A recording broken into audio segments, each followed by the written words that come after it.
একটা মজার সমস্যা দেখায় এখানে, যে আমি এখানে একটা প্রজেক্টের হেডার করতেছিলাম, যেখানে এই যে লেখাটা আমি চাচ্ছি এটা অ্যানিমেট হোক। অ্যানিমেট কত থেকে হবে? এই যতটুকু এর ডিস্টেন্স, তার ডিস্টেন্স বাম থেকে শুরু হয়ে এর অ্যাবসলিউট পজিশন যেটা বর্তমানে যেখানে আছে সেখানে এসে শেষ হবে। কিন্তু এটা আসলে কাজ করছে না, সামান্য পরিমাণ অ্যানিমেট করতে। তো এর কারণটা কি একটু বোঝার চেষ্টা করি। মেইন সমস্যা হচ্ছে এই যে লেখাটা আছে, এই লেখাটা আমি জাভাস্ক্রিপ্ট থেকে আনতেছি, আর এটার কাজ হচ্ছে এই পিতে। এখন সাধারণত একটা ওয়েবসাইট রেন্ডার কি হয়, ফার্স্টে এইচটিএমএল আসে, তারপর সিএসএস আসে, তারপরে জাভাস্ক্রিপ্ট আসে। এইচটিএমএল যখন আসছে তখন তো এই পিটাকে ফাঁকা বলতিছে, তারপর যাচ্ছে সিএসএস এর কাছে। সিএসএস কি করতেছে, এই পিতে ফাঁকার জন্য যেটুকে ডিফল্ট মার্জিন আর প্যাডিং সেটুক পরিমাণে গ্যাপই দিচ্ছে।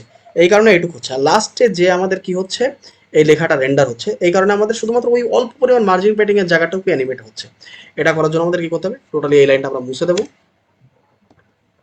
আর এই যে লেখাটা এখানে ছিল সেই লেখাটা আমরা এখানে পেস্ট করব। এবার যদি আমরা সেভ করি, আমাদের পুরো ফার্স্টটা থেকে প্লে হচ্ছে। And that's it.